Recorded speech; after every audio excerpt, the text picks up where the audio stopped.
I brought a rope with. In the first service, people were afraid that we were going to hang the devil or something. I don't know. Dietrich, will you please help me? You can take the end of the rope there. And you can start walking towards the back of the church. I'm going to rope people in this morning. All the way. That's it. Thank you.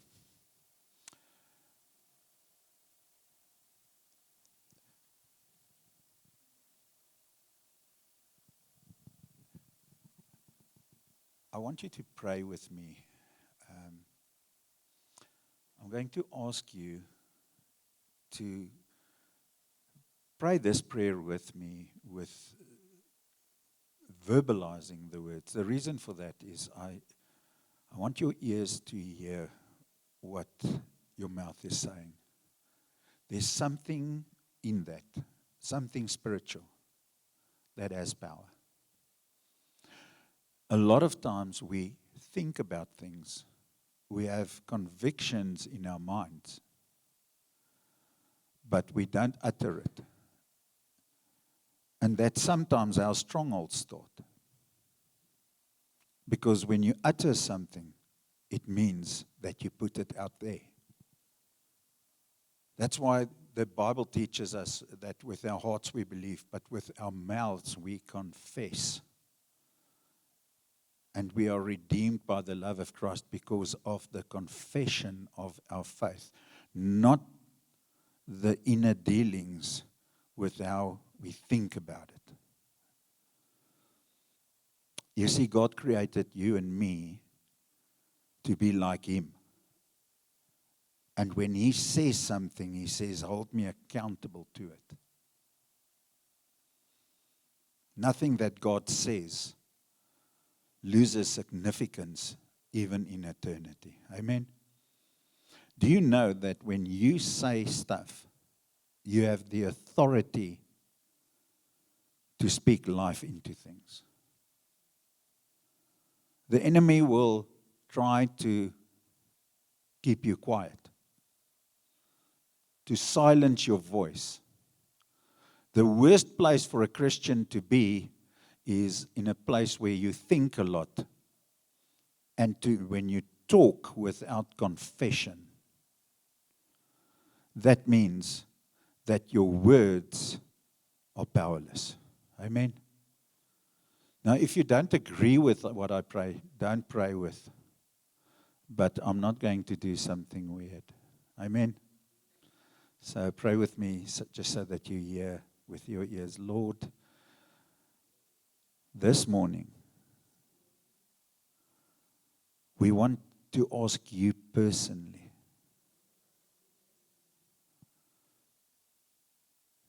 to open my heart for what your truth is for me.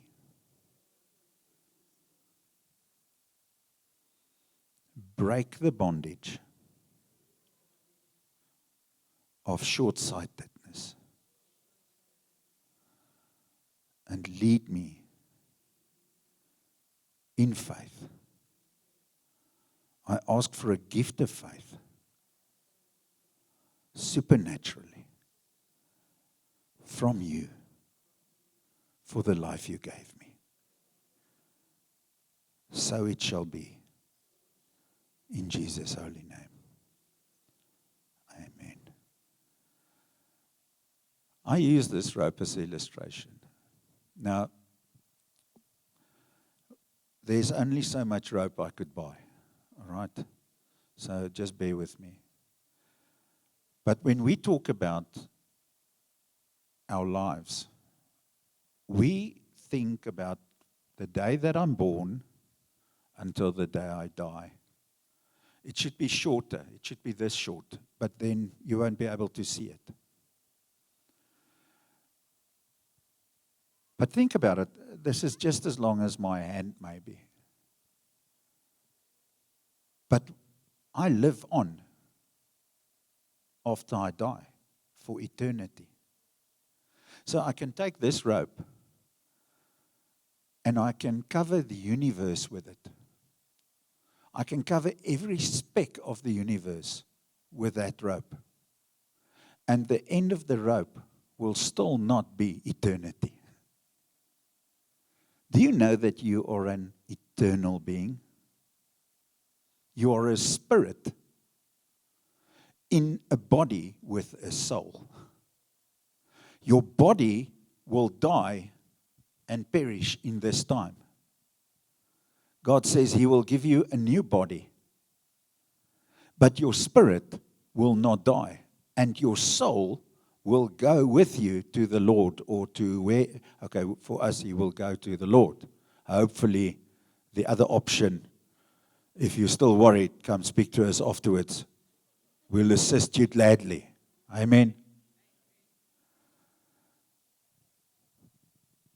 So the biggest problem is when we talk about kingdom, we think that this part of my life is my kingdom, and then after that is God's kingdom. And it's not true. What we're trying to tell you this in this whole series is that whatever happens here influences the rest of eternity for you and me and for people around us. Does it make sense? If I decide not to follow the Lord and I say no to God, this life can look very nice, but eternity will not be that nice. Amen. So, eternity is not just influenced by me choosing to follow Christ or choose to be included into the kingdom.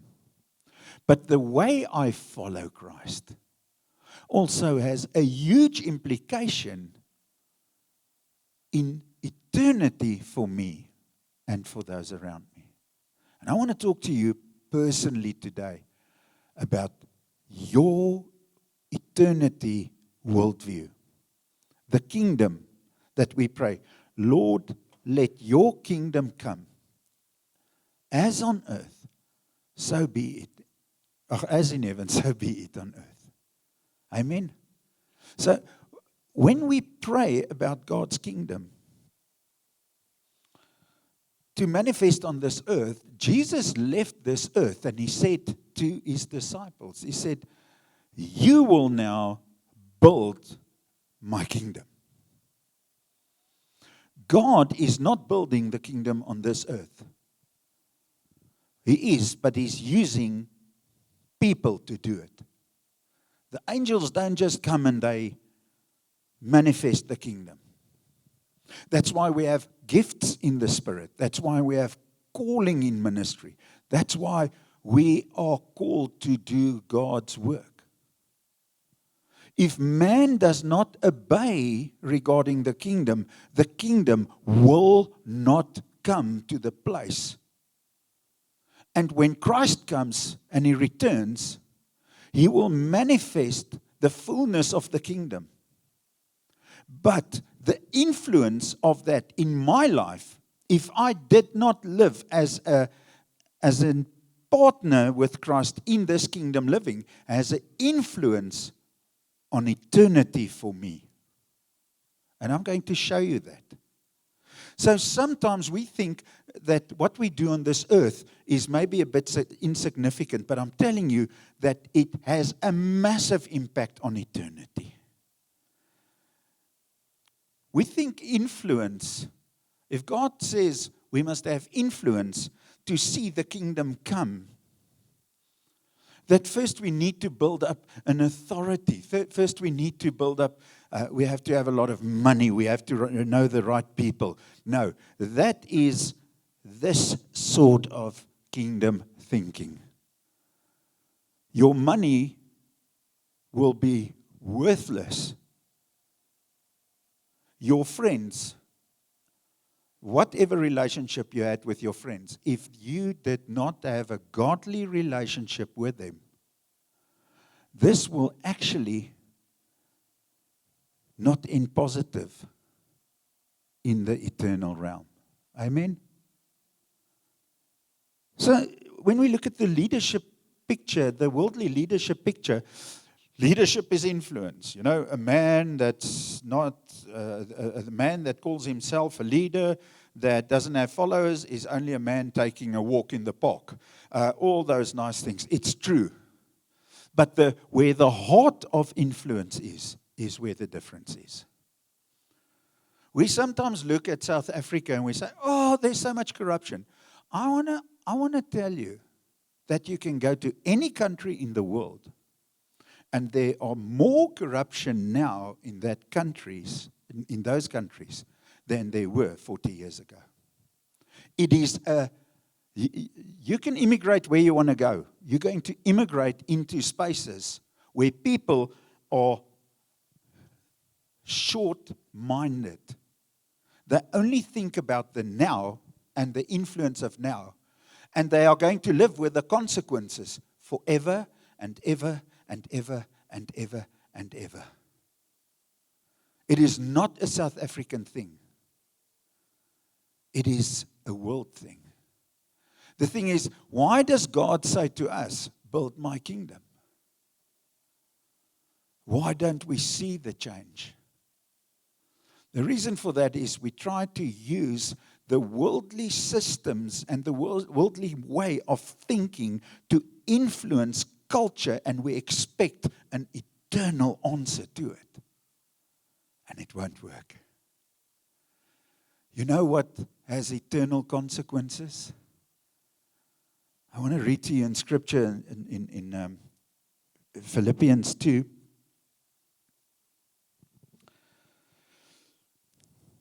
Let each of you look not only to his own interests, but also to the interests of others. Have this mind amongst yourself, which is yours in Christ Jesus. A good example is Joseph in the Old Testament.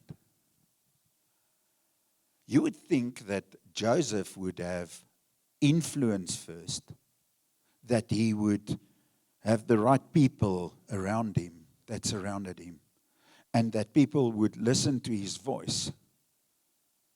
So now God can set him up. No, God gave Joseph a word that he would rule. And even in the arrogant way that he communicated it to his brothers, God had to kill the arrogance in him so that the humility in him could help him not to stand in the way of the godly love through him. Amen. He had to be sold as a slave. God's process was to break down the way he saw this calling, because he saw this calling from this perspective. Oh, my brothers are going to look at me and they are going to worship me. And God said, I'll show you how it's going to happen. And what made Joseph's story special was he, even though this area here, he had troublesome time, but God ruled from the eternal perspective into the worldly perspective, because he chose the character, the way of the character that God expected him to live in. He would not touch the king's wife or the manager of the household, his wife. He will not touch anything that he knows is against the eternal calling and the eternal reality that God has for him. Do you understand what I'm saying? It is, my question for you is, if I'm a citizen of one country and I live by the rules of the other country, does it mean that I really belong in my heart to the country whose passport I'm carrying? Let's make it practical. During the World Cup now, one of the players that play for Germany, after their opening match, was in an interview. And the reporter asked him, what is the atmosphere in the team? And he said, now coming from a German guy, efficiency, you understand. If one light bulb is fused in a German stadium, somebody's getting fired, you understand. This guy says, we walk into a sports stadium that is air-conditioned, that takes 100,000 people. Everything runs smoothly. Every seat that they put on this stadium is put in a way that when you're on the pitch, you can hear it, even if this guy is 60 meters from you. He said, when they sang the national anthems and they had to play, he felt his heart in his throat, and it was as if it was the first big match that he played. He said, football in the world will never be the same after they saw what America does.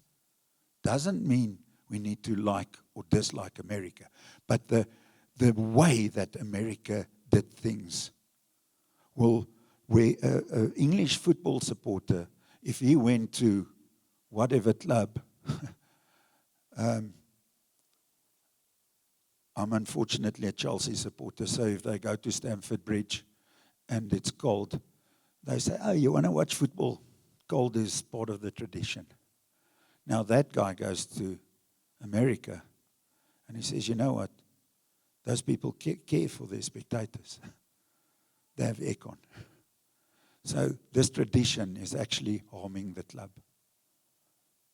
You see, there's so much better, but we can still sit with a way that we used to in life until we see the better things manifest in our lives.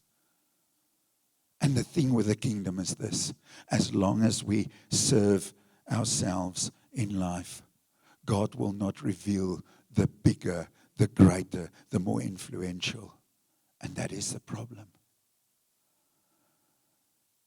Let your kingdom come. Let your will be done. Influence is not about my position. It is about my community's disposition and how I engage with God regarding that.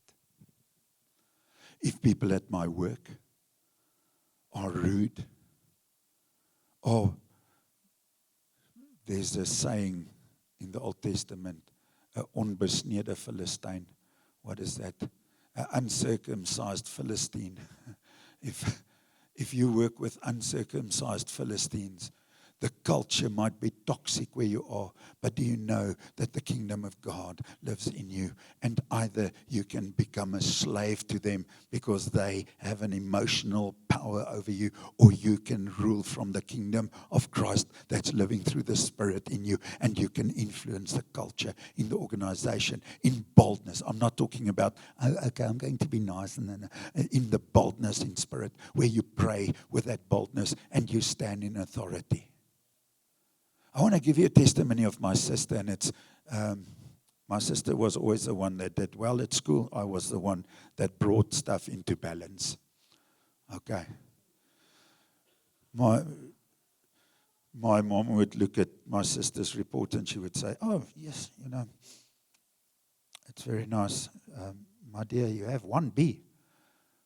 But I remember you had a tough time. You sang choir the night before that. And when she gets to my report, it's, oh, praise God, my son passed. So my sister was always, I saw her as a bit of a religious nut when I grew up because I was very naughty. I also caused the balance there. But one thing about her was she took life seriously and she took God seriously. And she went to study, and she was working in a very male-dominated area, so she would work maybe for 3 months on a project, and when she would go speak to the board of directors, they would not even discuss what she worked on. They'll just give her a new project. And she felt so insignificant. But then what happened was she was invited to New York to the World Organizational Health and Development something. And she met somebody there from Australia. She's one of the people that moved to Australia not to get out of South Africa, but they headhunted her there. And her job was to handle the change management between the government and the local government, because what happened there was the government, the national government, one party was elected in as leadership. But in the local governments, the majority were from a different party. And these guys got nothing done because they were playing politics. And what Corinne did was she would do this change management training with these high-level people. Now, sorry to say, but she came from a male-dominant South African picture where she had to do a master's degree just to make coffee.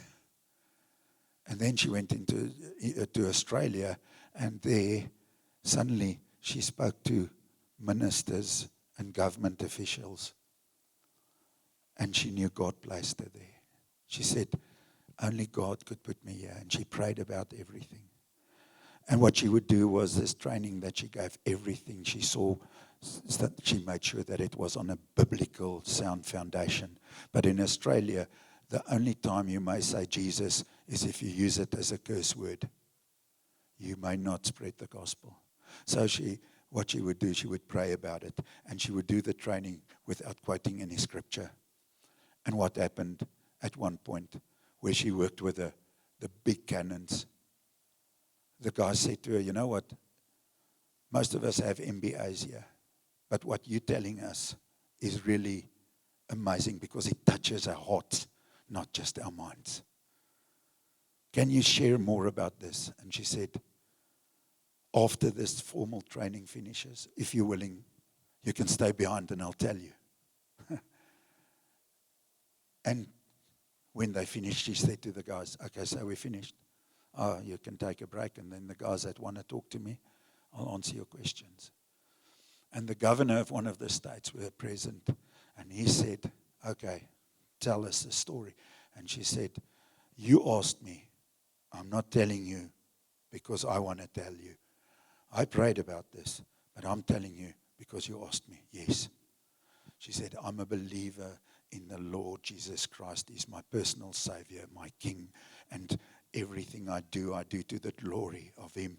And you see, all these rules and all these plans that we make, if it's not ordained by His Spirit, it will never come to pass. People will profit by it because it will not be by the Spirit. And some of the guys left. And they were really disgruntled. But that governor and a few other guys stayed. And she could share the gospel with them. People understand that He that is in us has greater plans, greater authority, greater miracles awaiting for us who just are willing to live the kingdom mindset instead of the worldly mindset, with hoping to die one day and see the kingdom come then. I'm not telling you from a position where I'm preaching down to you. I sit in the same position where even in church, sometimes we have to battle through stuff so that the kingdom can come. And what kingdom do I live? What kingdom do you live? Do you say you're in a God kingdom? Do you live from a godly, eternal perspective? Or do you live in a fleshly perspective? Just talking about the kingdom. In 1 Peter 4, verse 7 to 10, listen to this. The end of all things is at hand. Therefore, be self-controlled and sober-minded for the sake of your prayers. What Peter says here is it's going to take self-control. It is going to take sober-mindedness. It's going to take discipline to live what you believe. Because the attractions around us are sometimes so strong that we cannot see the value of eternity in the current situation. He says, when you take care of that, even your prayers will be more powerful. Are you battling with your prayer life? First, pray that the kingdom of Christ will be in my heart. and that I will live from that, then the other things will get into place, because then God can start discussing with me the right things, and not just my earthly things. Amen. Above all, keep loving one another earnestly, since love covers a multitude of sins. That's a sermon for another day. Show hospitality to one another without grumbling. As each has received a gift, use it to serve one another as good stewards of God, varied grace. So he says each one of us has a gift. I want to tell you, you have a gift. Sometimes you don't know it. But you will never live in the manifestation of a gift if I still live with this start and finish mentality. I will not believe in the power of the Spirit because I cannot see the eternal influence. I will want to see the manifestation of my faith now. I cannot even grasp the manifestation of my faith from here to eternity. And then God says, why should I answer your prayers if your prayers are all about this? Do you not know that this is only there to prepare you for that? Why? Why should we talk only about this if I've given you everything? Amen. So he says, whoever speaks is one who speaks oracles of God. Whoever serves is one who serves by the strength that God supplies, in order that in everything God may be glorified through Jesus Christ. To him belong glory and dominion forever and ever. God does not need more pastors. There are enough pastors. You don't believe me? You know, we are 3 pastors in this church. And as you know, we only work on Sundays. 3 pastors to work on us. No. The kingdom will not advance if there are more pastors. The kingdom will advance if the kingdom is manifested in the heart of the congregation. You see, God does not need more pastors. He needs more plumbers. He needs more electricians. He needs more salesmen. He needs more nurses, more doctors. He needs more lawyers. People that will stand for the kingdom. And you don't have to stand for the kingdom in rebellion. You see, we don't fight for God's glory. If you think that's a kingdom, you're missing it. We don't have to fight for the kingdom. You don't have to fight for something that is already there. We only show the people. We display the glory. And how we do that? By the values of Christ and valuing the eternal reality of Christ in people's lives. The world needs people in the workplace that are kingdom focused with the eternal worldview, eternal reality of what I do here will have an influence for all the greatness forever. Let me give you an idea. If I cannot handle my household on earth, how on earth will God give me a great responsibility in eternity? It would be arrogant of me. Isn't that true? The only way that I can see change in my earthly household is if I bring the eternal reality into time and space, into where I live now. So I bring God's kingdom into my house.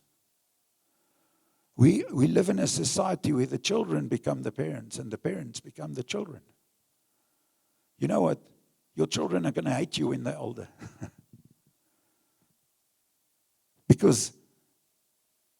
They will be parents. And when they are parents, they would see the lack of leadership that they received. Don't think by spoiling a child means that it's good. You know what spoiled means? To be rotten. When you say, when your grandma, you say, I only want to spoil you. What you say is, I only want to make you rotten. Okay. Please don't.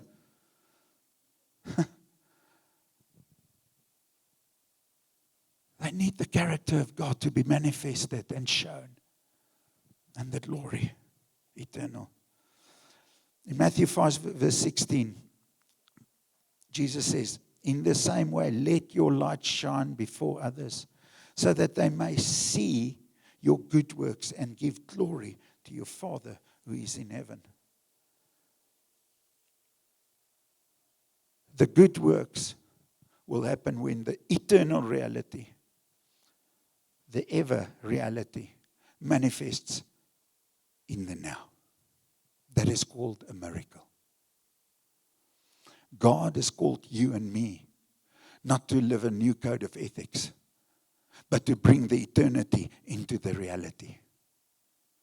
To bring the miraculous into the timely. To bring the unconventional into the conventional. And even if it doesn't make sense, it is life-giving and people are hungry for hope. It is the hope of the eternity and the salvation that brings the glory. You see, a legacy is not what we leave for people. A true legacy is what we leave in people. I can leave a house and 10 million rand for my children. One thing I saw, people that don't work for stuff spend it very easily. If you work for something, you're wise about it. It's the quickest that you'll see your 10 million goes. Because I don't understand the value of that. But if I leave an eternal legacy in my children, this on this red tape will be sorted out. It's a promise of God. If I do that in my community, it's the same thing. So, I need to take my life into eternity. Not just for eternity. I need to live the eternity now. The values of eternity now. That is the kingdom of Christ. There is no other option. Now let me explain it to you. In Proverbs 17 verse 22, in the Amplified, a happy heart is good medicine, and a joyful mind causes healing. But a broken spirit dries up the bones. If my strength lies in the 4th cup of coffee in the morning, that is not strength that can be maintained. But if the joy of the Lord is my strength, I can rule. I don't have to live by because of the examples in life. I can live by example of Christ who lives in me. Because I don't manifest. I don't show something. I live it. I display who lives in me. It's not that big an effort. But it costs us a lot. Christianity costs you a lot. Kingdom living costs you a lot. A guy once said, Christians are weak. And I heard a guy saying, you follow my footsteps for a month. And then you still tell me if it's weak. I battle my flesh every day where you give in to it. I say I'm sorry even though the pride in me hates it. You say, go to hell. I have to face myself every day and say, today I'm disappointed in myself because what God did in me deserves more and better from myself. You just carry on and destroy. To break the enemy, the biggest enemy is the enemy of self. And to submit the enemy of self under God is the toughest thing you can do on this earth. And that's why we needed the blood of Christ to give us the authority and the Spirit to assist us in the truth. But to live in the kingdom doesn't just mean that the blood of Christ cleansed me from all unrighteousness, but also that I live by the Spirit. Isn't that what the scripture says? Those who are children of God are those who live by the Spirit. If I don't live by the Spirit, it means there is no relationship. If there's no relationship, there is no father-child. I'm just there on a contract. I'm like an orphan that got an inheritance from somebody that I don't know. That's not childship. Childship is to live by the Spirit. And that means if the Lord says to me something in Scripture, this is my will for you, my child. I speak to him. I say, Lord, please, I don't like it. I hate it. But I know you said it. Can you please change the Bible? Or change me? You hear what I'm saying? Kingdom living cost us a lot. And that's why. If you want to be happy for the rest of your life, don't marry an ugly wife. That's rubbish. Live by the Spirit. If you don't know the song, then I'm in trouble. In Proverbs 19 verse 17, it teaches us, he who is gracious and lends a hand to the poor lends to the Lord. Hey, this is kingdom. What?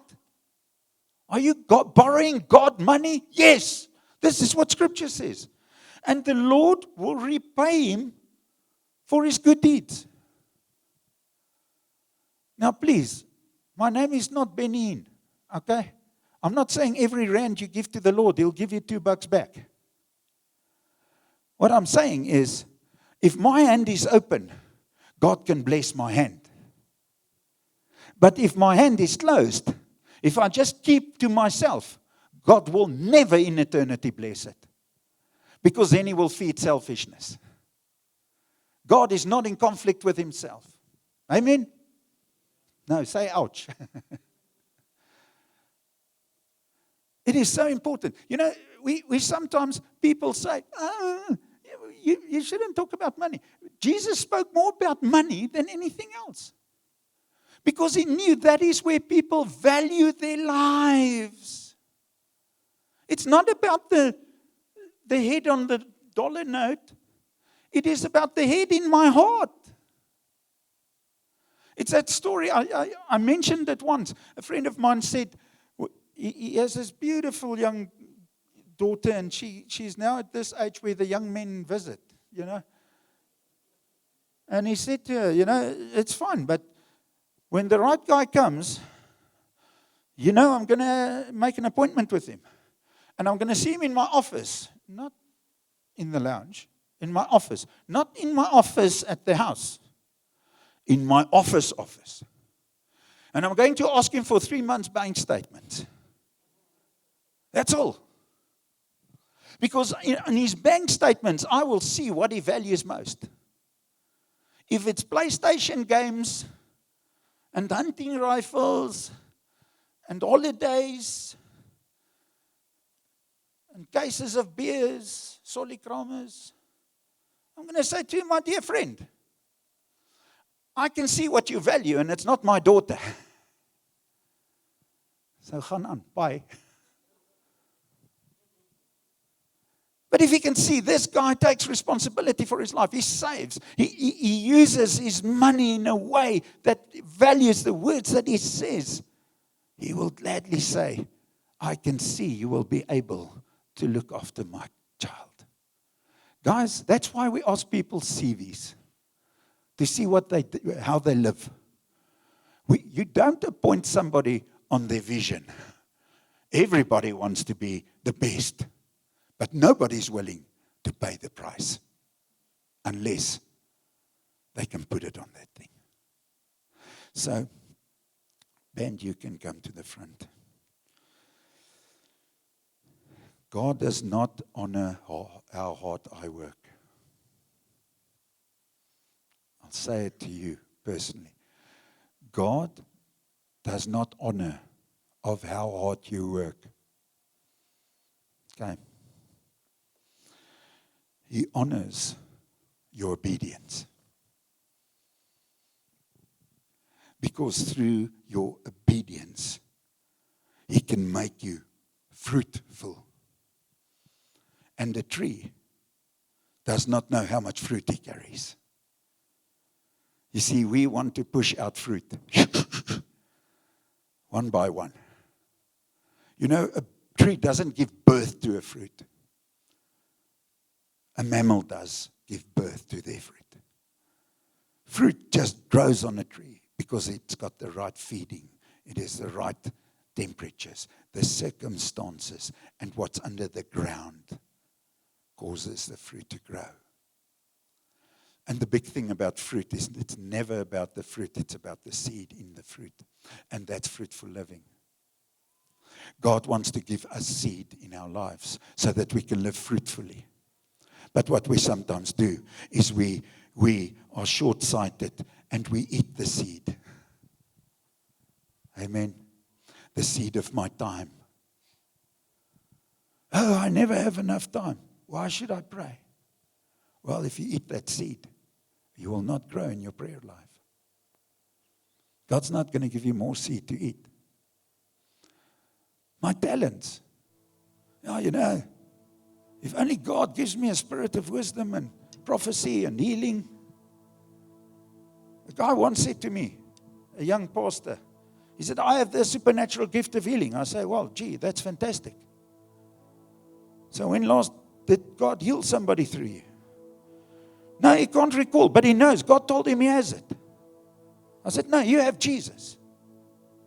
But before you lay your hands on people and they get healed, don't tell me you have the gift of healing. You have the gift of Jesus. It's like a lot of guys when they go to university. You ask them, what are you studying for? No, I'm studying to become a judge. Oh, what degree is that? I never knew there's a degree for a judge. Oh, no, I'm going to do a BProc LLB. Oh, you're first going to study to become a lawyer or attorney. And then you might be invited to become a judge one day. Yeah. You see, your vision surpasses everything. And between that is what we call stupidity. Right. It doesn't make sense. Sometimes we want God to fill the stupidity with anointing and great things. God will never set you up. He would rather set you up. Oh, this is radical. He will rather set you up for failure here so that you can conquer here. Amen. We sometimes want Him to conquer here and we will fail there. God loves us too much to give us stuff that will not empower us in eternity. I want to land with this scripture, Philippians 4 verse 15 to 19. And hold your seats. Hold your purses. Hold your hands. Paul writes here to the people in Philippi. And he's talking about finances. He's talking about mullah. Okay. I just want to forewarn you. You Philippians know that in the early days of preaching the gospel, after I left Macedonia, no church shared with me in the matters of giving and receiving, except you alone. For even in Thessalonica, you sent a gift more than once for my needs. Not that I seek the gift itself, but yeah, is the answer. But I do seek the profit which increases to your heavenly account, the blessing which is accumulating for you. You see, let me carry on. But I have received everything in full and more. I'm amply supplied, having received from Epaphroditus the gift you sent me. They are the fragrant aroma of an offering, an acceptable sacrifice which God welcomes and in which He delights. Now, listen to this. he makes a statement. He says, you know what? I am telling you about this because you are investing in eternity. People talk about tithing. No, one day I'll tithe when God gives me enough. You are eating your seed. He will never give you more. You are setting yourself up for poverty. Because why would God bless somebody with a time-space attitude of while I'm on this earth, and they can't switch over to eternal thinking? Why would He bless us on this earth? Just to give us more? He won't. He would rather take from us than to give us. You see, seed is first sown, and then you get a crop. A lot of people say, when the crop comes in, I'll sow. No, you won't. Because your mindset is short-sighted. Amen? Paul says to these guys, he says, when you gave to me and for the ministry of the kingdom, you have seed that is sown that you will receive in eternity. It's like you have a bank account that is waiting for you. That's what he says. Now, it's not that you're going to have money, because where we go, currency doesn't count. But the influence and the impact of your life, and the honesty and the way that God can trust you with what He gave you, that's what He's talking about. You see, I have a big challenge if we don't talk about money in church, because then I steal from you. Because you don't know this. Amen? Hallo? As jy nou praat geld. What I'm telling you is you're robbing yourself. A guy came to me one day, he said, we're under the New Testament now, so this tithe thing. I said, dude, the New Testament fulfilled the Old Testament. It brought everything to conclusion. The New Testament will not take you further away from accountability to God. It will grow you into a heart of accountability to God. Amen? So, in the Old Testament it said, don't murder. Doesn't mean if you live by grace now you can go murder someone. Don't try to get your wives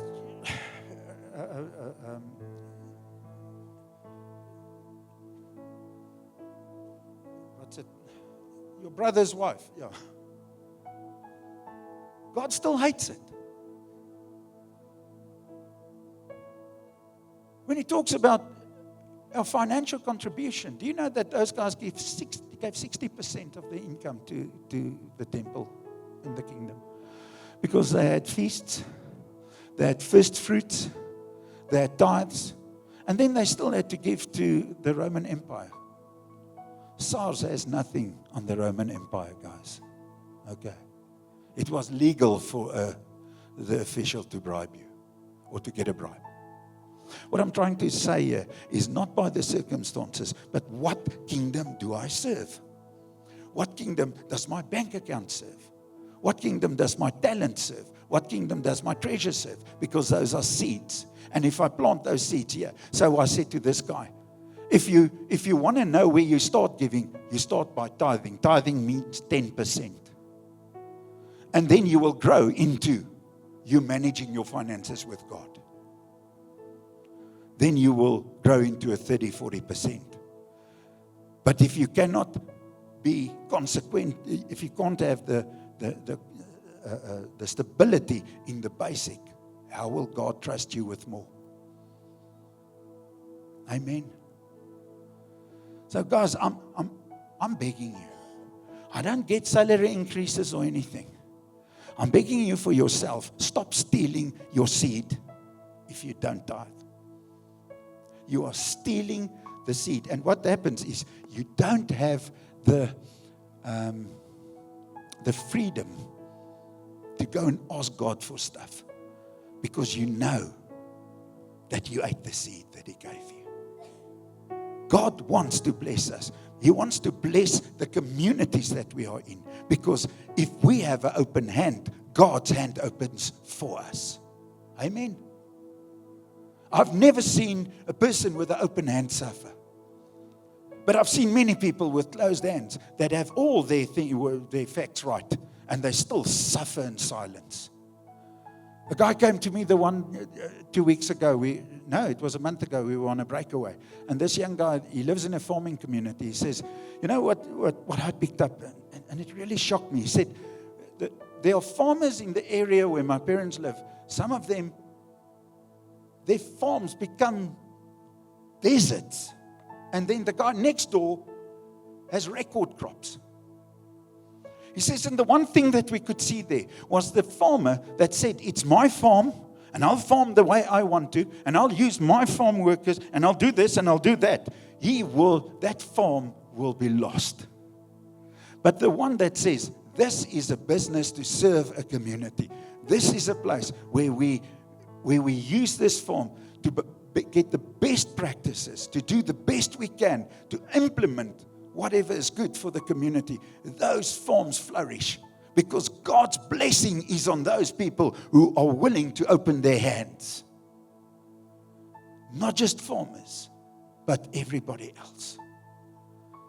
So listen to this. He says, they are fragrant aroma of an offering. Guys, I don't know, but when you offer something, it's not lekker. Huh? Okay, for me, it's not lekker.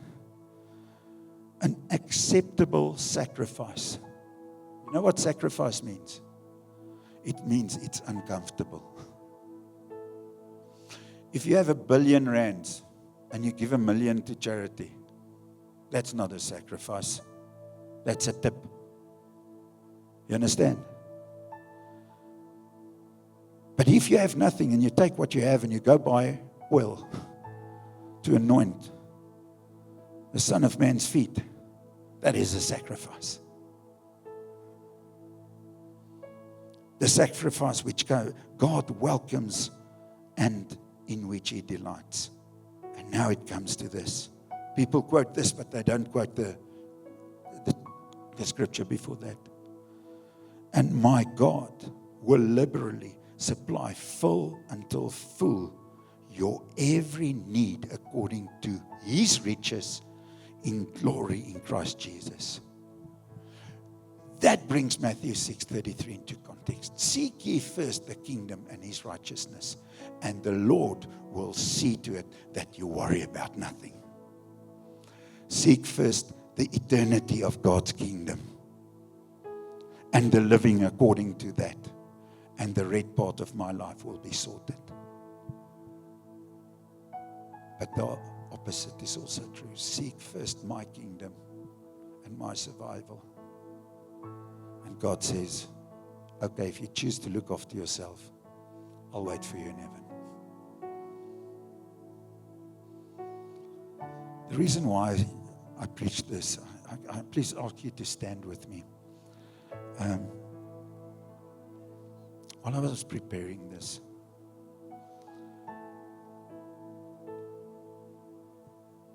God showed me something that really upset me.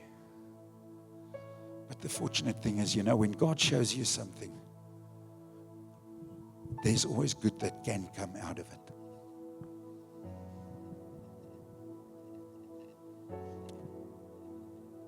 In this geographical area, the biggest attack here is a slave mindset. It is something that presses down on the communities. It presses down. It doesn't want you even to think about tomorrow because you are too afraid of today. You can't plan for the future. You've lost your hope even for a good holiday now and then because you must just get to pay the bills. You know what I'm talking about. And we talk about living from generosity. But the pressure just gets added and added and added. And the crazy thing is, I gave this word in the first sermon too. And after that, when we sang, God actually explained something to me.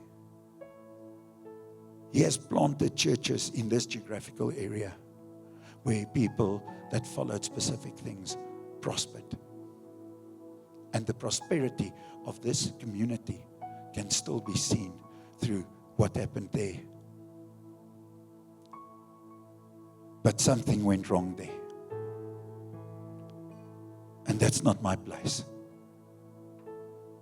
But God says He has called this, the kingdom partners in this community, to stand up and to live by generosity. God made a promise. And He said, if you keep on living for yourself, that's how you'll end up. But if you trust me and your time, your talents, your treasures, you look at everything from an eternal perspective,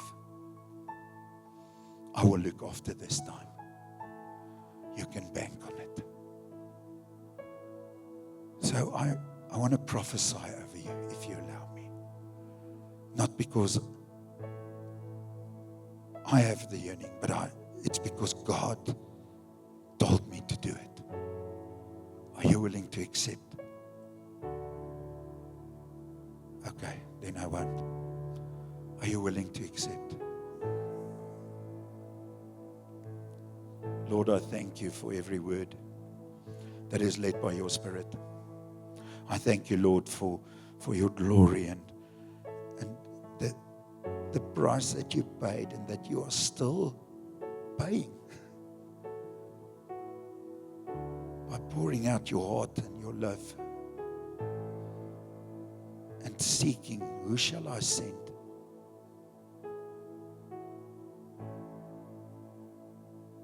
Lord, I come in the name of Jesus Christ, and I come with every person in this place. And we stand in the authority of your kingdom. Let your kingdom come in this church, in this community, in our houses, in our workplace. Let your will be done. As it is on heaven, so it shall manifest in these places. Lord, we come against every stronghold, every authority that tries to suppress your children by lies, by disillusionment, by shaking. We stand against this in the name of Jesus Christ. We stand up for your word. And I declare that this campus, this church, will not just be a beacon of light, but our community will prosper because we stand in a place where we open our hands for you to prosper our community. We put our faith in you today. We put our lives into your hands. And we're going to live by faith, not by sight. And Lord, thank you that you do not hold things against us if we don't know and understand. But that's why you came, to give us freedom, so that we can start from new and live with the eternal perspective. We stand on that in the name of Jesus Christ. Amen. Amen.